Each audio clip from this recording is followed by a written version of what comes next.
At this time, I will give the floor to Ms. Ruthie Lieberman. Ms. Lieberman, I will give you the floor.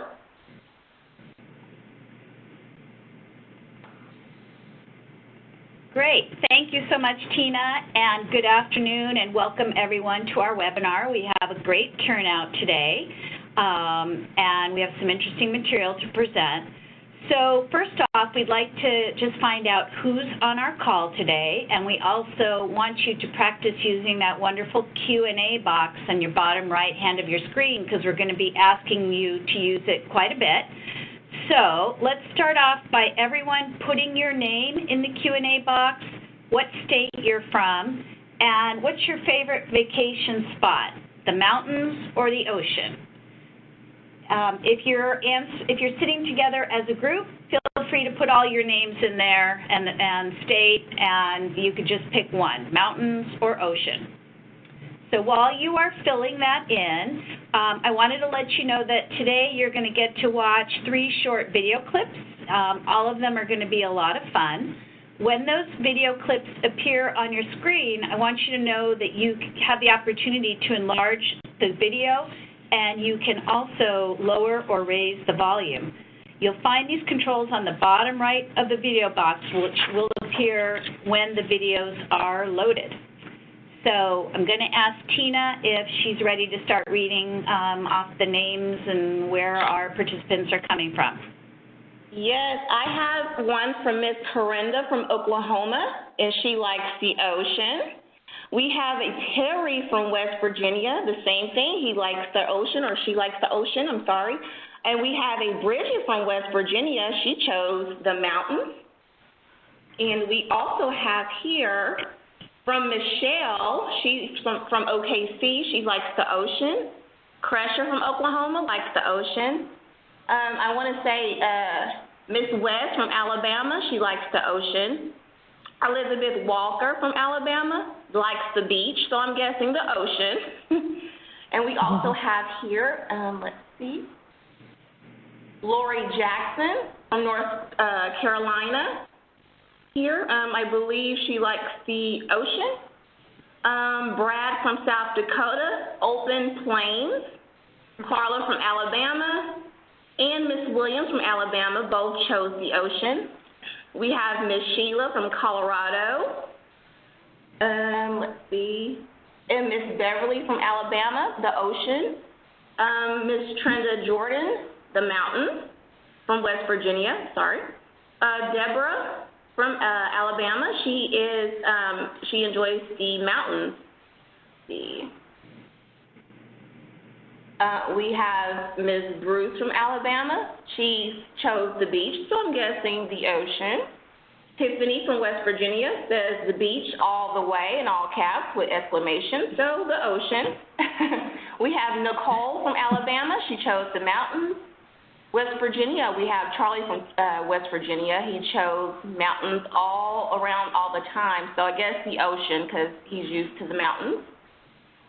So we have Laura from West Virginia and Linda. They both chose the ocean. I have Miss Bruce on here again, the beach and the ocean. So let's see. Karen Skinner from Alabama, ocean. I believe ocean is at the lead here. We have Deborah Keaton, mountains. Sheila from West Virginia, the beach, so the ocean. It looks here we have Raymond, Donna, Monica, Iris, Sandy, and Kirsten. They all chose the ocean. Tammy from South Dakota loves the mountains. Okay, and she has yet to see the ocean, by the way. Oh, wow. Yeah. And I have a Kathleen. She likes the ocean. And last but not least, Emma from Missouri. She likes the ocean.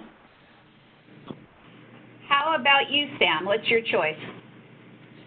Oh, wow. It's hard for me to choose.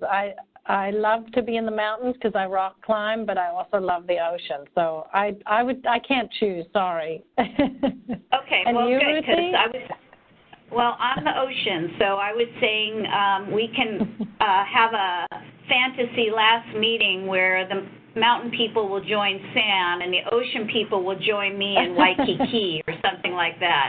How's that sound? Should we suggest that to OFA? Yeah, let's do that. Well, we have a super turnout. Thank you all for joining us. And I just wanted to help you understand what we're going to be doing today. Our webinar is a follow-up to our webinar on coaching relationships. Last month, we also had a really large group, and we had great participation from all of you. So we're hoping that you'll be equally inspired to share your thoughts and insights with your colleagues today. We're going to focus on communication strategies and talk about how your communication style can have an impact on the kind of relationship that you develop with your clients, which in turn has an effect on their engagement and outcomes.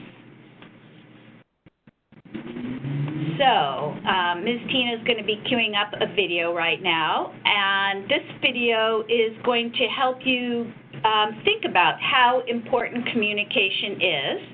It is going to include some comedy stars that you're familiar with, and it's also a comedy routine that you're familiar with, but I want you to stick with it till the very end where you will see the moral of the story. Okay, go ahead, Ms. Tina.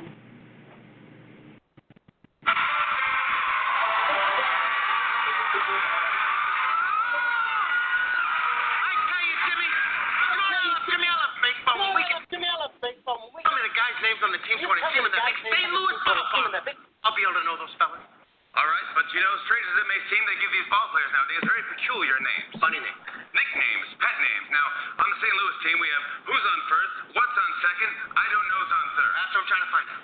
I'm telling you, who's on first, what's on second, I don't know's on third. You know the fellow's name? Yes. And who's playing first? Yes. I mean the fellow on first base. Who? The fellow playing first base for St. Louis. Who? The guy on first base. Who's on first? Why are you asking me for? I'm not asking you, I'm telling you who is on first. You guys talking about me?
This fella's actual name is who? W-H-O. And this fella's actual given birth name is what? W-H-A-T. Well, that clears it up. Why didn't you just say that in the first place? But wait, who are you? I don't know.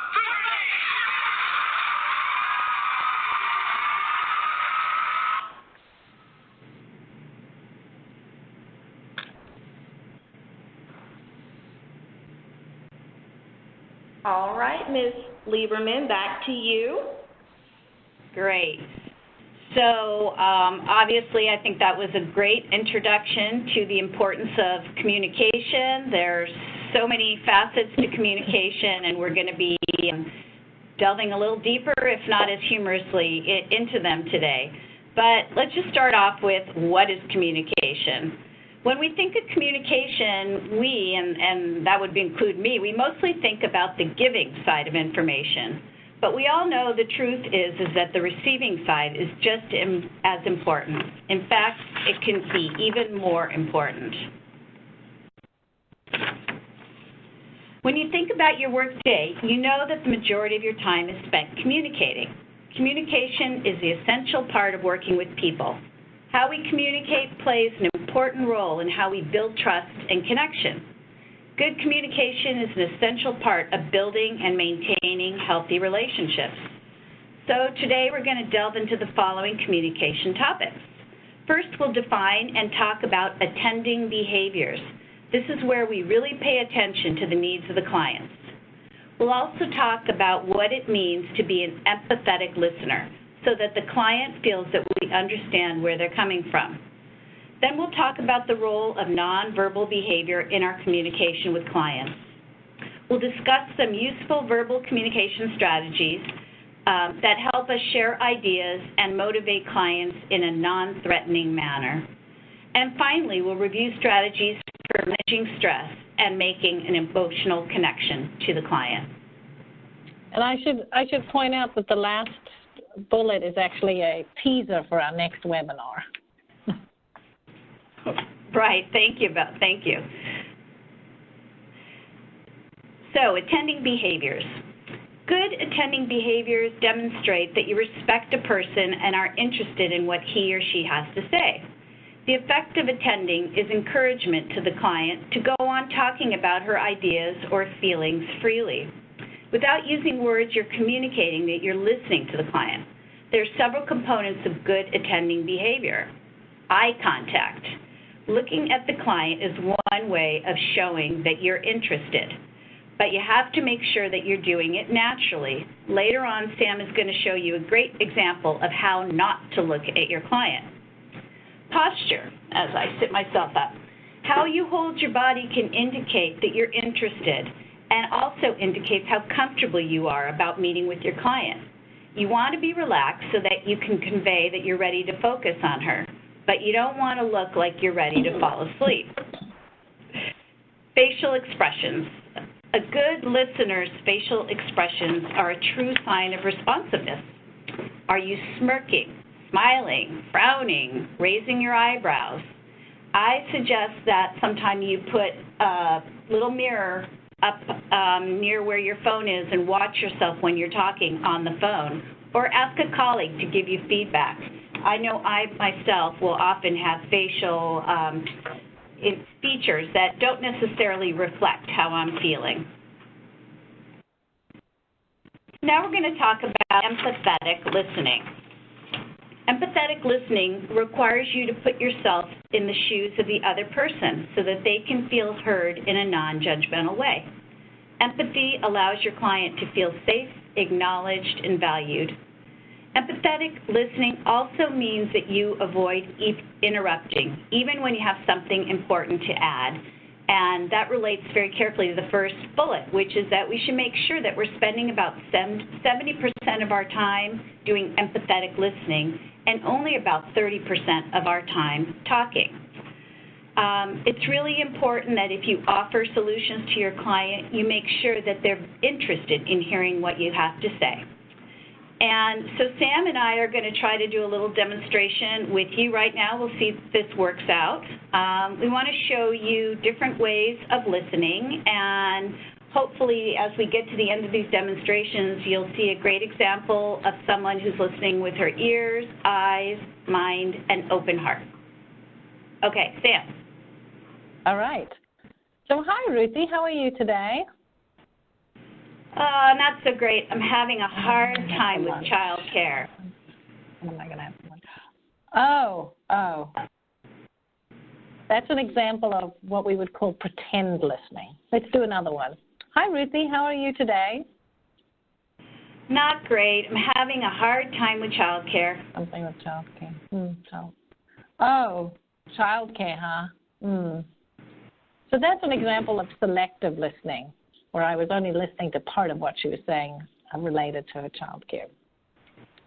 Let's try a third example. Hi, Ruthie. How are you today? Not so great. I'm having a hard time with childcare. Oh, okay. So it sounds like you're having a hard time with childcare, and we need to think about that together.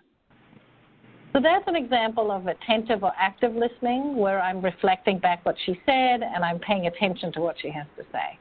Let's try the last example. Here we go. Hi, Ruthie. How are you today?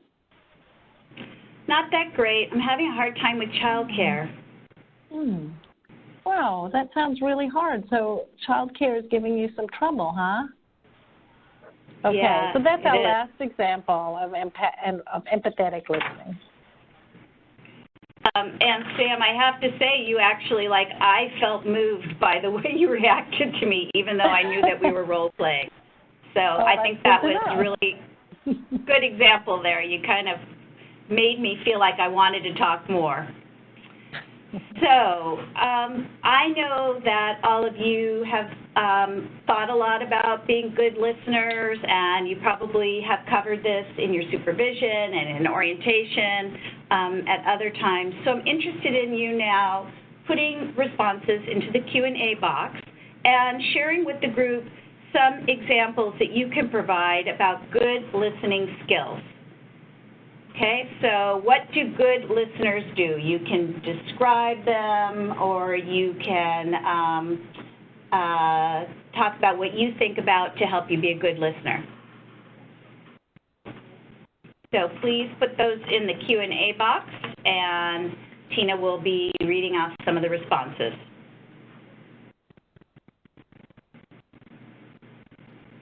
I also would like to highlight if anyone can suggest how you can indicate in a phone conversation that you're a good listener, because I know particularly in Missouri and also in New Hampshire, two of the states where I'm working, a lot of the casework does end up happening over the phone, and folks are looking for some tips on how you could do coaching over the phone and how you can send the message that you're being a good listener. Okay, Ms. Lieberman, we do have some responses.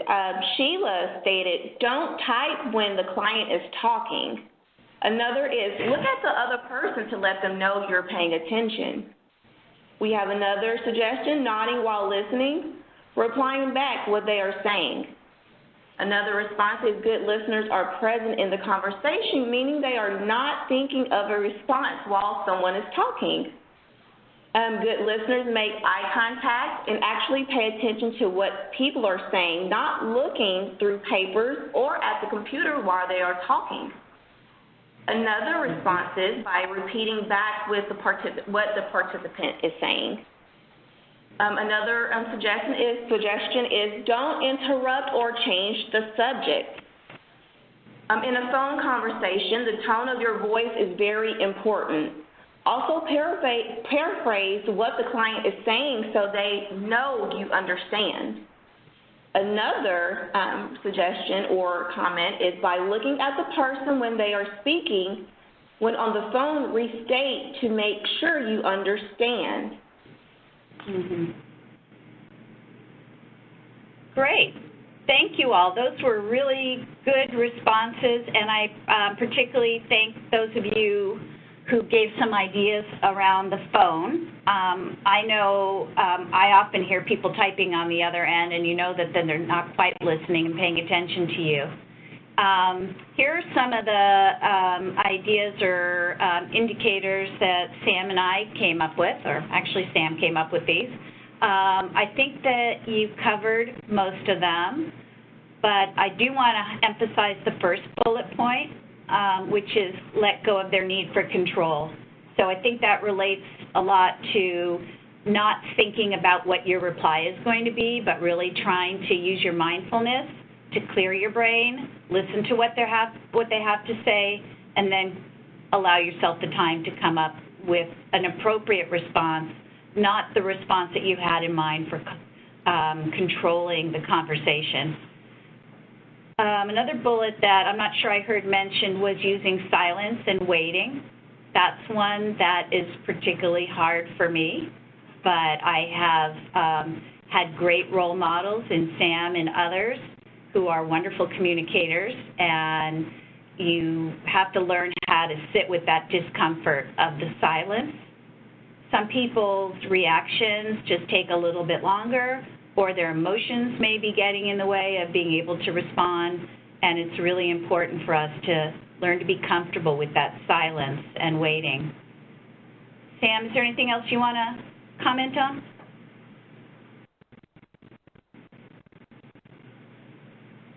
Well, not hearing you, Sam. I don't know if others are having that problem. Sorry, I was on mute before because I didn't want you to have to listen to me coughing. So I noticed there's a couple of additional comments in the comment box, one from Raymond that states, pay attention and have clients close in approximately and taking notes.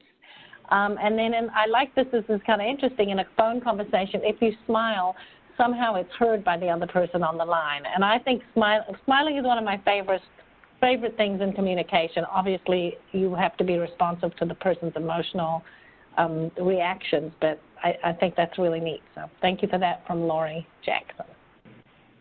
Yeah, and I think, just the act of smiling puts you in a positive frame of mind. It's one of those body-mind interactions. And especially if you're not looking forward to having a conversation with your client, it's quite easy to kind of force yourself to smile because they can't see you, but it might lighten up your tone of voice and kind of give the message to the client that you really are happy to be talking to them and you're eager to have this conversation with them. So that was great, and we're going to move over to the next slide, and Sam, hopefully you have the control right now. Yeah.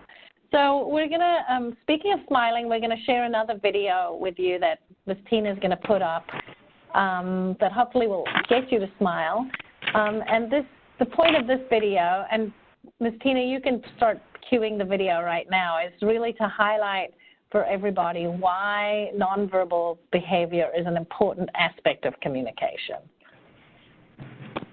Okay, I will play the video, guys. It is crucial that you listen, Dwight. Also, you want to respect their... Are you listening now? Yes. Okay, well, you have to show us. That's impossible. Listening happens in the ear and in the brain. I mean, some organisms have external hairs that vibrate to indicate auditory stimulation, but unfortunately, our external hairs don't vibrate at all. What are you doing? A little smile and a nod shows that I hear you. Got it? Kind of. Nellie, why don't you tell Dwight what we were doing earlier today, and Dwight, you show us that you're listening. Well, we were in the warehouse where we were discussing the mural that I've commissioned Pam to paint there. We were talking about the colour schemes and the major themes we want to hit. Children of the world coming together, cutting down trees to make paper, but not in a child laboury way. Just up and down. Just a regular nod, like a person. I am a person. Okay, thank you. You're welcome. I'll give you back the controls, Ms. Sam, so you can proceed. Great. So I think the point of that video, oops, I hope I'm coming in right. The point of that video is that the nonverbal components of communication both convey a message that I'm telling you something and also that I'm listening to you. And I think that kind of highlights well for us of how important nonverbal communication can be. And from this slide, you can see that the message is strongest, your tone of voice and your nonverbal communication is the most strong piece of communication. So just as a quick example, if I look at you and I smile and I say, oh, Ruthie, I like your shirt today, she's getting the message that I like her shirt. However, if I say, I like your shirt, I think she's getting the message that I do not like her shirt, even though those are my words which say, I like your shirt. So nonverbal communication is key and an important thing to keep in mind when you are communicating with people. All right, let me move you to the next slide. So here are some examples of some nonverbal strategies that are important to pull out of your back pocket. One is facial expression, and we've talked about that. And I know I was selling the smile, but I think a facial expression can also be one that shows that you're concerned or you're worried and reflects the feelings of the person you're communicating with. Gestures, I think you guys have seen me before. I'm a big gesture person, and obviously there are different ways of doing that. Our body language, are you open or are you sitting like this, gives a different kind of message to the person that you're communicating with. Eye contact, wait time and silence, the orientation of your body, and then being just aware of kind of your pitch. Are you speaking in a high-pitched voice because you're worried about something, or are you speaking loudly, or are you speaking softly? All of those communicate different things. So those are important to keep in mind. So now I want to just say, I'm interested to hear from all of you in relation to nonverbal strategies, and this is a chance again for you guys to share your thoughts about this. And we threw out 2 questions for you to think about. You can respond to one or both, but I'd like to hear from you what nonverbal strategies do you use when you first meet a client, and what's your favorite thing that you pull out all the time. And then what do you think is most important when you first start to establish a relationship with a client in terms of the nonverbal piece? So if you can take a moment to think about that and write your reflections in the Q&A box, and then Ms. Tina will read to us what people are thinking in relation to nonverbal communication.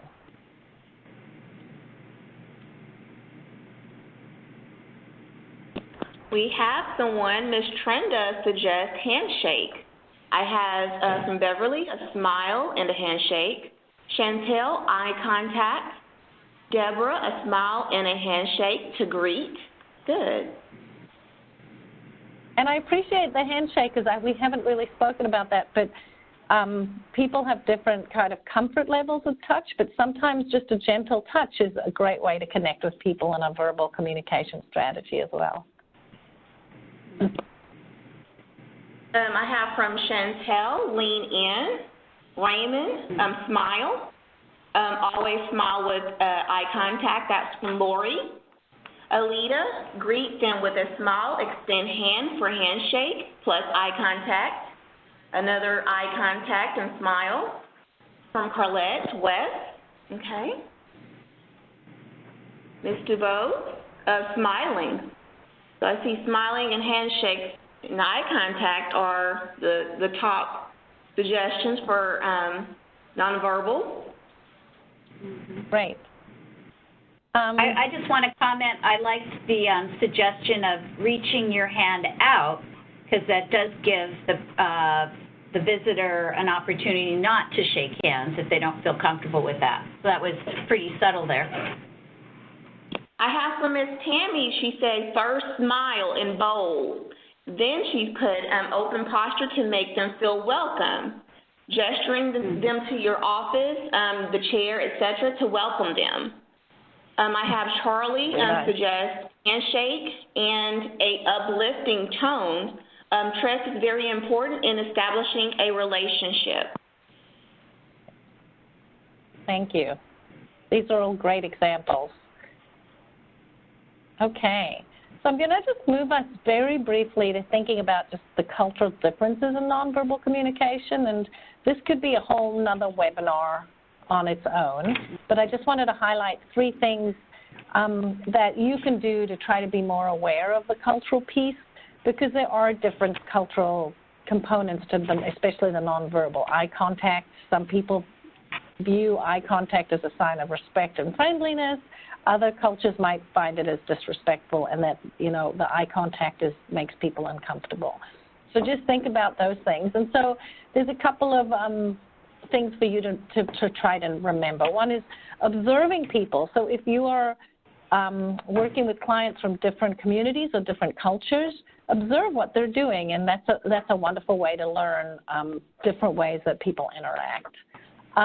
Know that there are individual differences. So there are both differences that come with communities and different cultures, but there's also differences in individual people. So if you're talking to somebody who's more extroverted versus introverted, they're going to use nonverbal communication in different ways. So try to be aware of that. And then I think the third one to me is really helpful is that it's not just one nonverbal signal, but when you're looking at people, if you meet somebody and they look down and they don't smile at you, is it because that's how their style of communication, or is it they don't want to talk to you? So what you want to do is look at the whole nonverbal package. So if all the other nonverbal signals are giving you the message, I want to communicate with you, but I'm just looking down because that's how I use eye contact, then they're giving you a different kind of message than if they're looking like this, which is folded arm, head down, eyes down, frowned face, very different to kind of looking down with a smile and an open posture. So try to look at those nonverbal signals as one group, and that's a helpful way to keep things in mind. So here's just a few little kind of hints of things to keep in mind as you communicate, and keeping a kind of cultural lens on it as well. Okay, so now we've talked a lot about kind of receiving information and sending nonverbal messages. So we also want to spend a little bit of time speaking with you about some verbal communication strategies that are specifically, there's specific suggestions to help build relationships and support the relationship. And we're going to talk through 4 different examples of things. So the first example, for each of these examples, I'm going to tell you why we do this type of a statement, and then tell you how, and then I'm going to ask people on the phone to try to give us some examples of some specific examples of how they might do that. So our first example statement is a clarifying statement. And the reason you would do that is because you want to get some more information or make sure you understand what the person is saying. And there are a couple of ways you can do that. One is you can ask open-ended questions. And then the second is you can restate your interpretation or kind of encourage them to give you more explanation about what it is they're talking about. So take a moment and think if you can come up with an example of a clarifying expression that you might use with the client.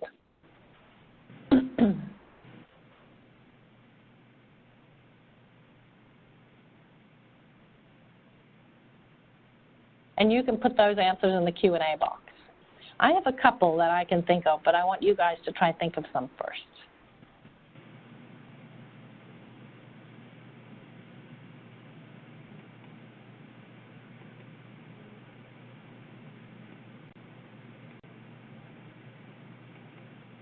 So here's an example from Chantel. Thank you. She says, can you tell me a little more about that? That's a great example of a clarifying statement. Alita, let me make sure I heard you correctly. You stated. Fabulous. I almost feel like, as an aside, I want to print up the chat from this session and share it with everyone because there's so much great information being shared with us today. It's a wonderful idea. I understood you to say, that's from Anjula. I hope I'm saying your name correctly, Williams.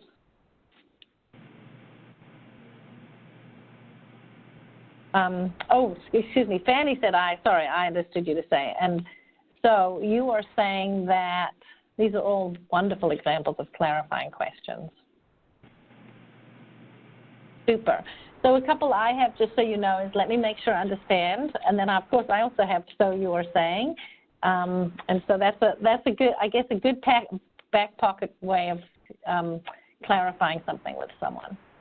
All right, let's move on to the second example. So this second example is a reflecting statement. And here what you're trying to do is you're trying to show that you understand what the speaker is both what they're saying and also what they're feeling. So it's not just the content, but also the emotional component of it. And the way that you do that is you reflect the speaker's basic feelings, or you can paraphrase basic points that they're sharing, or you can ask reflective questions. So given that you guys are so great at coming up with examples, I'm going to hand the floor back to you and have you share some examples possibly of some reflecting questions that you might, or reflecting statements that you might use, which could be both questions and statements.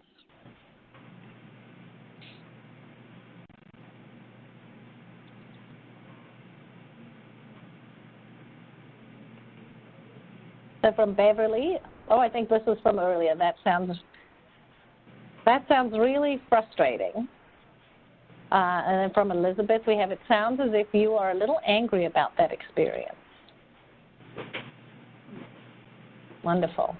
So you were feeling blank, blank, blank about this.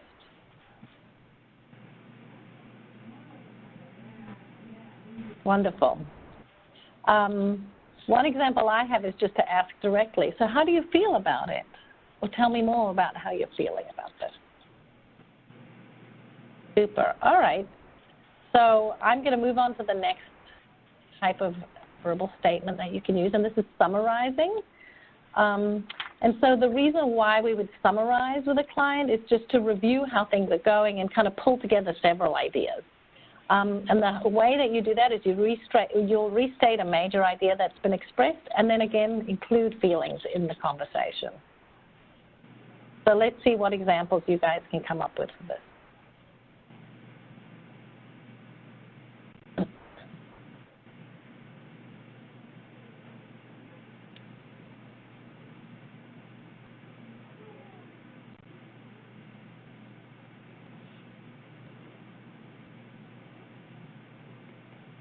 Perhaps the moment I start to say something, something will pop up on the screen.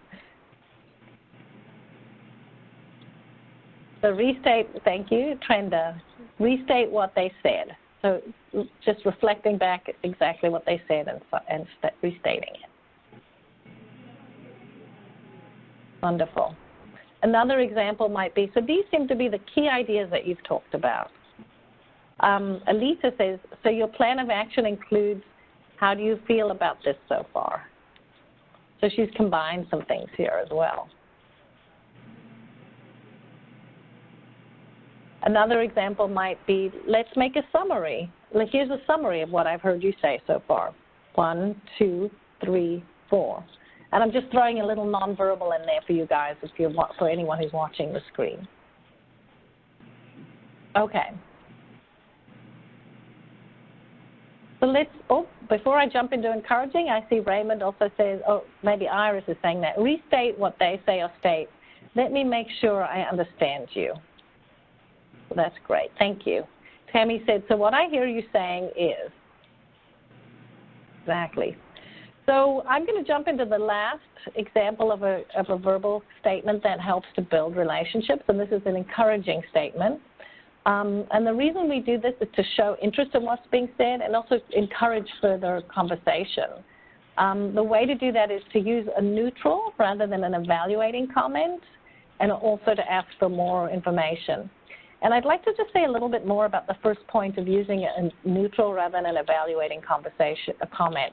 I think we're all very used to saying good job or great work, and I think the message we want to convey to clients is that we want them to also feel good when things are not going well and encouraged. And so if there's no good job, great work, it just means I'm not doing well. So if you keep everything neutral and you just provide neutral comments, then when things are up, they're up, and when they're down, and there is no kind of evaluation associated with anything across both, in both scenarios. And the idea there is to really keep people trying again. So I think it's better to say, I'm really glad, that didn't work out, but you got up back on the horse and you kept trying, rather than, oh, you did that so easily, great job. The first example is something we want to keep encouraging, this kind of growth mindset, I guess, in our clients, that I'm not going to give up, and when I try again, when there's a risk, that's the kind of thing we want to be encouraging. So I'm going to let you guys give me some examples of an encouraging statement.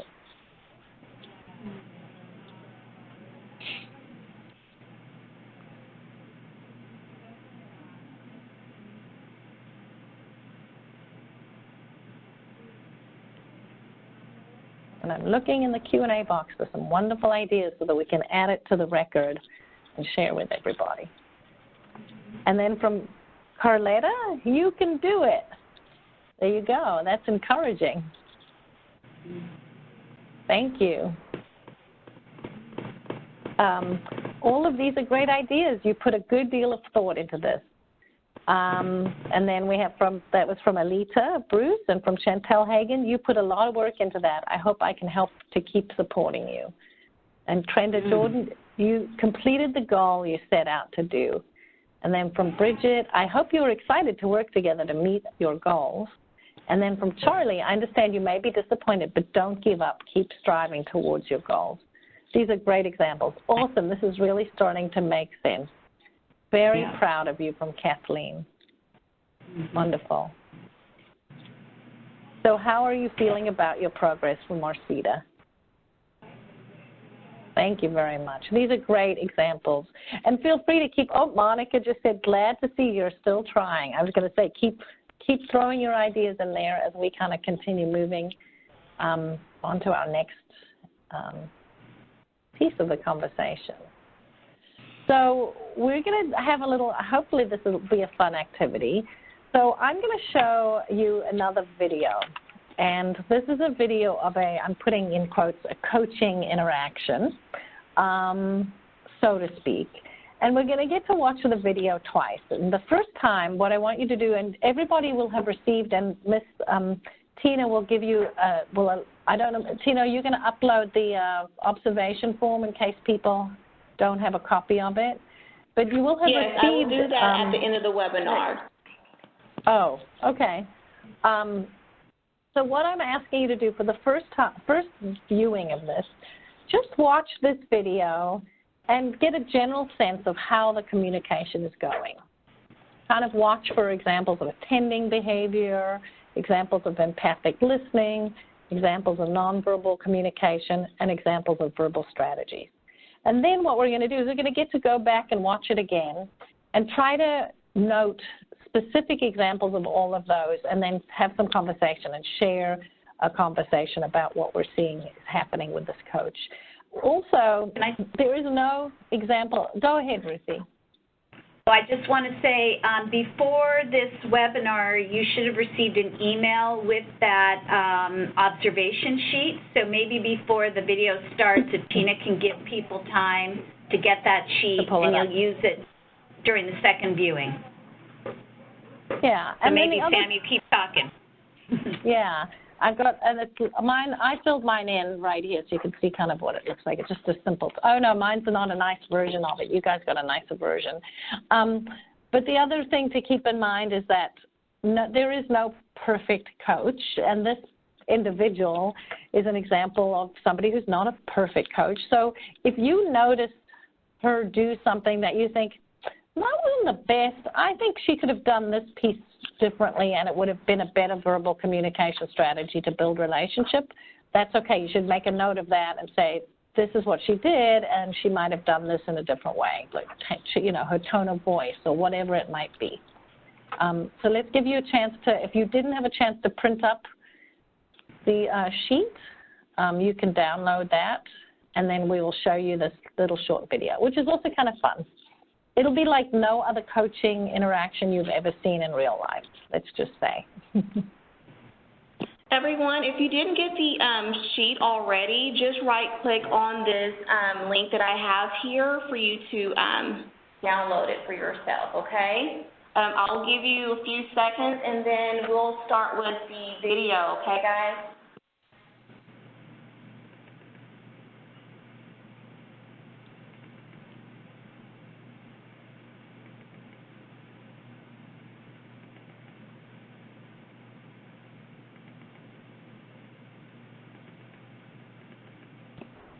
Hopefully that was enough time for those who didn't receive the observation form. I'm gonna go ahead and start the video for you guys to watch.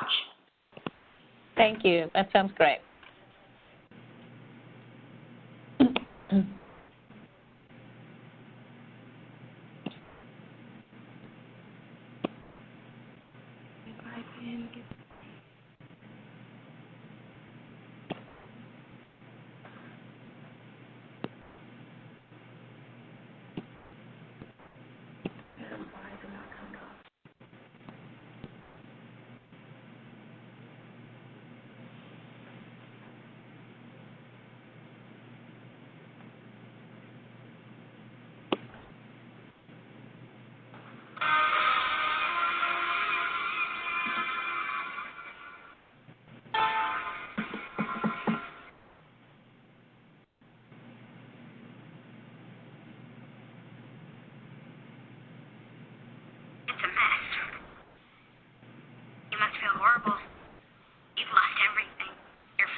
you all of a sudden? Because I want to remember what you say right now.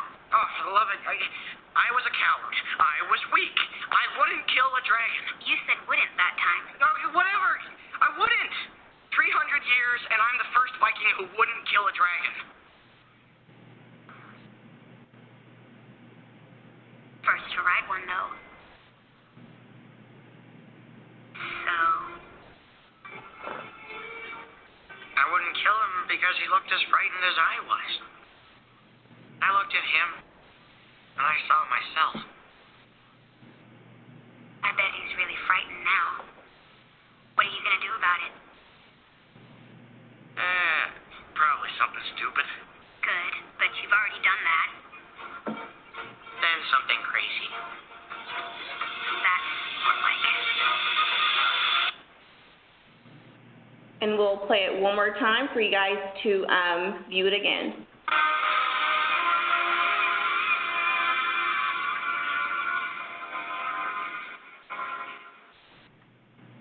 So now as you're watching this, try to make some notes of examples, specific examples that you can share with us. You must feel horrible. You've lost everything. Your father, your tribe, your best friend. Thank you for summing that up. Why couldn't I have killed that dragon when I found him in the woods? Would have been better for everyone. Yep, the rest of us would have done it. So why didn't you? Why didn't you? I don't know. I couldn't. That's not an answer. Why is this so important to you all of a sudden? Because I want to remember what you say right now. Oh, for the love of it, I was a coward. I was weak. I wouldn't kill a dragon. You said wouldn't that time. No, whatever. I wouldn't. 300 years, and I'm the first Viking who wouldn't kill a dragon. First to ride one, though. So... I wouldn't kill him because he looked as frightened as I was. I looked at him, and I saw myself. I bet he's really frightened now. What are you going to do about it?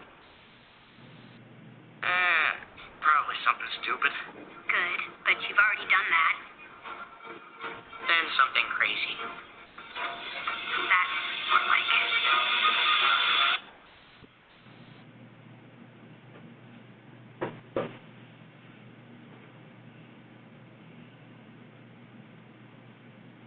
Okay, Ms. Sam, the presentation is back to you. Sounds good. So as I said, you were going to see a coaching session probably unlike any you've ever seen before, and I was wondering if anybody else has coached a Viking on flying their dragons. My guess is not. But it is a nice example of some of these different communication strategies that we've talked about. So what I would like to do is hear from everybody.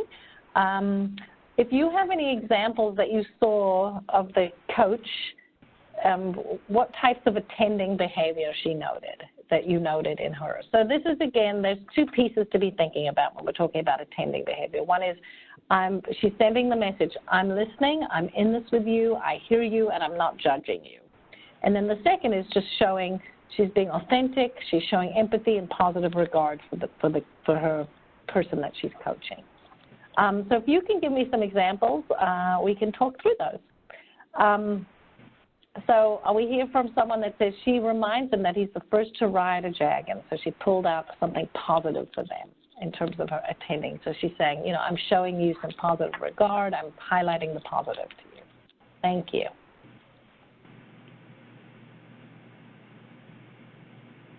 Any other examples of attending behavior that you noticed in the coach?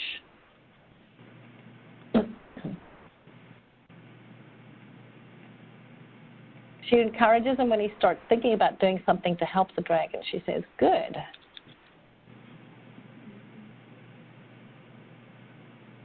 Charlie says she changed the word. She said couldn't to wouldn't. So that was that kind of flip on him. Yes, that was pretty tricky. She observed his body language and interpreted his feelings. Bridget is saying when she asks why he didn't kill a dragon, reminding him there was a reason he didn't kill the dragon, that stops to make him think. She gave him positive reinforcement and empowered the boy to take control. It is a great example too, because he went from being, at the beginning of the coaching session, pretty dejected and upset and mad at himself, and then he went off to do something fabulous. Trenda's sharing her tone of voice. And Alita said she did not allow him to fully express himself on how he felt. So that's really interesting. Thanks, Alita. Maybe you can say something more about what she could have done to help him to express himself more. She had time to talk through his feelings by asking some open-ended questions. And then Sheila, said she understood what he was going through and still encourages. So Laura Jackson, she's not afraid to not candy coat the situation, which seemed to help him come to his own conclusion to take the next step. And that's a great point. I think in coaching, you want to balance kind of showing the positive and having unconditional positive regard, but also coming up with ways of giving feedback to people so that they can make changes and move forward. One of my favorite moments was the wait time where she goes, so, and obviously that's perhaps, just to give you a backstory, they might be boyfriend and girlfriend in the story, so it is a different type of relationship, but we're using this as a coaching. So, but you can use one verbal point and then use that as a way to provide wait time. She valued what he said, and she told him she wants to remember what he says now, which is a great statement too. I want to remember what you're going to say right now in the moment. Wonderful example. I also noticed some facial expressions, which were pretty good for a cartoon character. We maybe could have had more of those if they were real people, and kind of raised eyebrows to reflect, to help see that she was listening and interested. I also noticed at the beginning did you notice how she walked up right next to him and she kind of started positioning herself and then eventually turned around and looked right at him. So that's a nice example of how I'm attending and I'm using nonverbal communication. What about, did anybody note some specific examples of clarifying, reflecting, summarizing, or encouraging statements? And look at that. Brad already has something up there. So he reflected back. You've already done something stupid, which is leading him onto the next action, which is something really adventurous, which is actually a good thing for a Viking to do. Any other examples of some of the verbal statements that she might have used to help build the relationship and create in a way, that relationship is what creates that foundation and that kind of safety place for them to go off and do something next. I noted something where she reflected back his feelings, where she said, "You must feel horrible," which the tone was a little sarcastic. So if we were going to do it again, you might not have that sarcastic tone, but that's just in terms of just the pure verbal component of it, it's a nice example of reflecting. Ruthie, did you notice anything that you wanted to share? Well, I guess I want to say that she really knew her partner there, because some of the things that she said in the beginning, you could tell they had a close relationship, and those would hopefully not be things that she would say to someone she barely knew. She took advantage of the depth of their relationship to use some strategies that she probably thought would get him going. Yeah. But not all strategies work with all individuals. You really have to take them person by person. Yeah, it's a great point. Thank you. I'm looking to see what you guys, a lot of what you've already shared of things that I had noted myself. I think that anything else that anyone has seen, I almost feel like we've hit on every possible example I could think of. She validates his concerns. From Raymond. Thank you. Are there any other examples that any of you saw that might be something she could have done differently, that might have been more powerful, or made the communication more effective?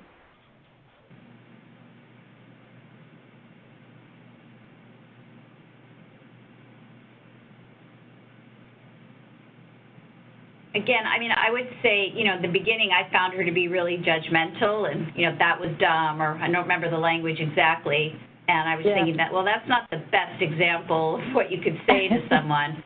But again, it worked in their situation, but you got to be careful about the level of honesty. And the other example that she had at the beginning where he says, I didn't kill the dragon, and she's saying, well, anybody else would have done it, isn't necessarily a great way to motivate a person by making them kind of feel bad about something they didn't do. Any other thoughts about this coaching interaction? Well, I'll be excited for any of you who have your first Viking to come in and chat with you about their goals. I want to hear directly from you. I want to be the first person to know that this has happened. Okay. So I'm going to move on. We've covered all the content that we wanted to cover, and we have a little bit of time, so we want to see if anyone has any last questions or comments before looks like we might be able to give you back a little bit of extra time today because we moved through this material so quickly. Ruthie and I were very efficient today. I'm feeling proud of us. There's a message here from Beverly. What's simple to you may not be as simple to the next person, like killing the dragon. Yeah.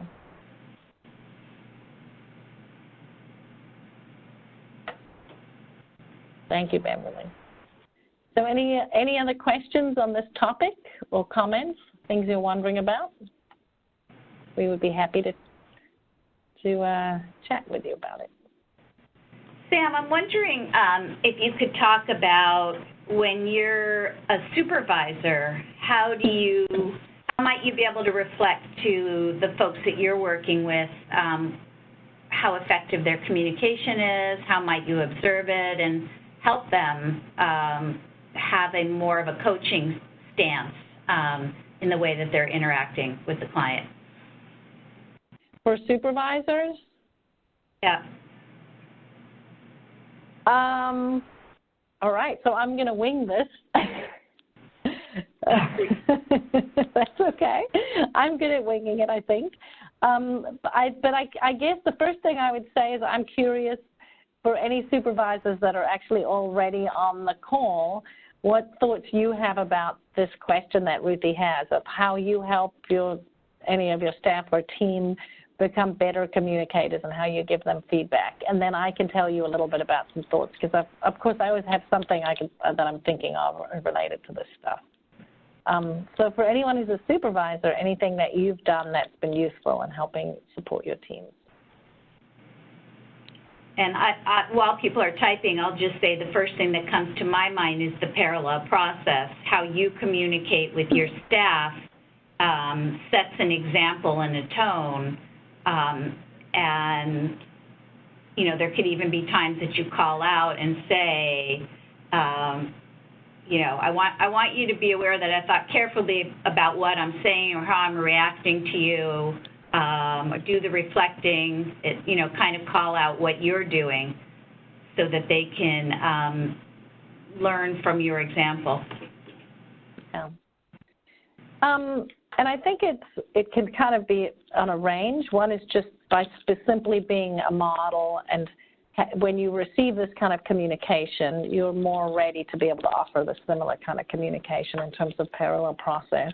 The other is that you might just be even more structured and more goal-oriented and have a conversation about what are the things that you struggle with when it comes to communication, what things come easy, and potentially provide some goals, and so or work together to set some goals and provide some feedback But certainly the best way to know about what your staff is doing in terms of communication is to be able to observe them and also give them time to observe themselves and think about how things are going for themselves. So there's a couple of ways you can observe yourself. One is just to be mindful in the moment and reflecting in the moment. The other is to kind of look back on what you've been doing and help your staff look back on what went well and what might be different. The last, which might be a little bit difficult, but videotaping yourself communicating can be very helpful because you can learn a lot about what you do with your own facial expressions and your own gestures, or even just being on a video chat like this. I can see what I'm doing and I'm thinking, oh my gosh, I've got to sit on my hands a little bit. It might be too much. Or when this is when I was a graduate student, I had to videotape myself a lot for clinical work, and I discovered that I'm like a frog. I'm sticking my tongue out of my mouth all the time and licking my lips, and I thought, I got to stop being a frog. And so these are things that you can learn about yourself. So supervisors can provide just nice models and in a more informal way, all the way up to something really, really structured that could really be goal-oriented and supportive and allow your teams to learn and develop in that way. So those are some things that I can think of. Does anybody else on the phone have thoughts? Oh, hold on. Sorry, we have a couple of examples from people. Pointing behaviors out in the moment. That comes from Chantel. And Raymond says observation of clients and workers interacting, and then afterwards providing feedback in a one-on-one during conferences. Teaching them what self-awareness is and why it's important. These are really great examples. Yeah, thank you. I do want to add that we're hoping for the July webinar that we will be able to share a coaching observation tool, kind of a rubric that supervisors can use to observe their staff. And it kind of goes beyond communication, but it certainly has communication on there, and that is something that some of the states actively do now. I know New Hampshire is quite active in observing their case managers out in the field at least twice a year and giving them some feedback. So that is something you might want to consider incorporating for all levels of staff. Think about how critical the communication is of that very first person that your client meets when they walk through the door, and how that can set the tone for openness and success, while they're working with you. Yeah. Deborah shared something that said there's power in the word yet. And could you say a little bit more about what you're thinking there? Because that sounds really interesting to me. And I'm sure people would like to hear more about it. As hopefully Deborah's typing something there. The other thing that occurred to me is something that is just the other means of communicating, which we haven't really talked about. A lot of this is in person, and we touched on the phone, but we should also be mindful of the communication that we do, texting, emailing, and I don't know how much people are doing with that these days with clients, but also keeping that in mind. And so again, supervisors, how you communicate your written communication, and then similarly staff who are communicating with clients. And I might have shared this during our last webinar, but somebody that from the Oklahoma team communicates with her clients, and this is a great example of communication that builds relationships, is when they first come in the first time, she sends them a handwritten note just to say, I'm thinking about you, we're going to do this together. And so that's an example of communication that's happening that really promotes relationships. So just wanted to share that as well. I don't know if Deborah has anything more to say about her comments. There we go. Such as when you say they haven't accomplished their goals, you can say you haven't accomplished your goals yet, and that shows them that you can still reach it and they try. That's a great, thank you very much, yes. So you're getting, I believe in you. So maybe you haven't reached your goals yet, which implies that I think that you will eventually someday reach your goals as well. Thank you, Deborah. Okay. Any other questions or comments that people are thinking about?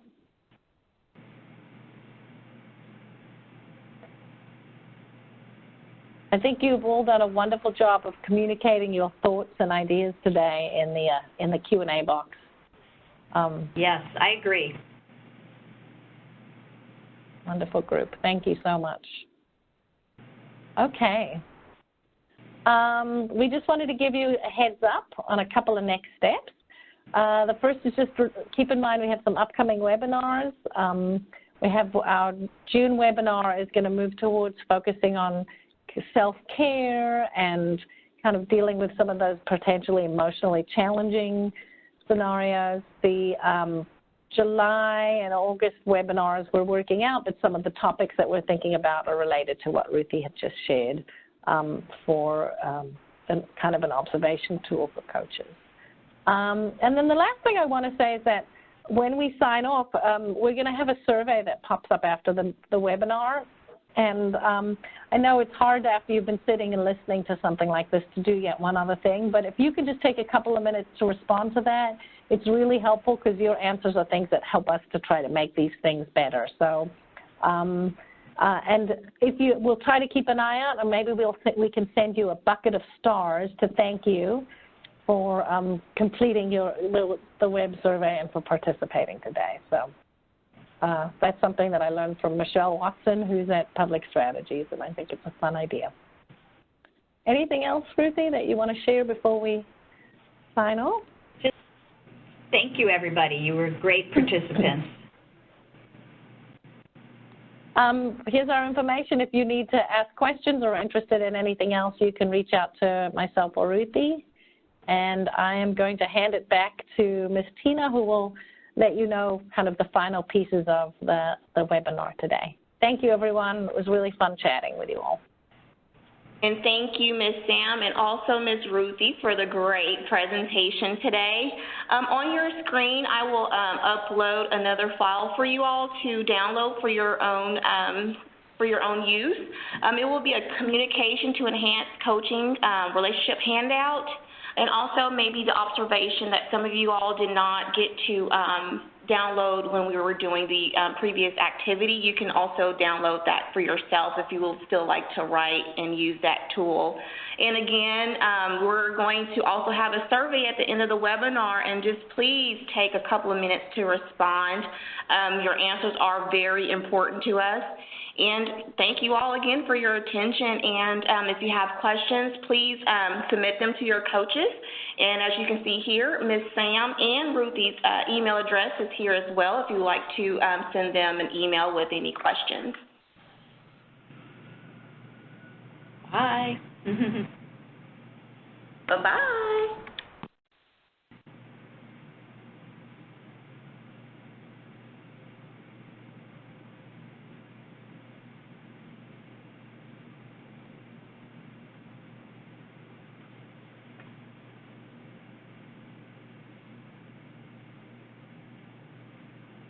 And again, those who have not downloaded any of the handouts, they are here. Just right-click on the file that you would like to download and right-click.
Thank you. Have a good day.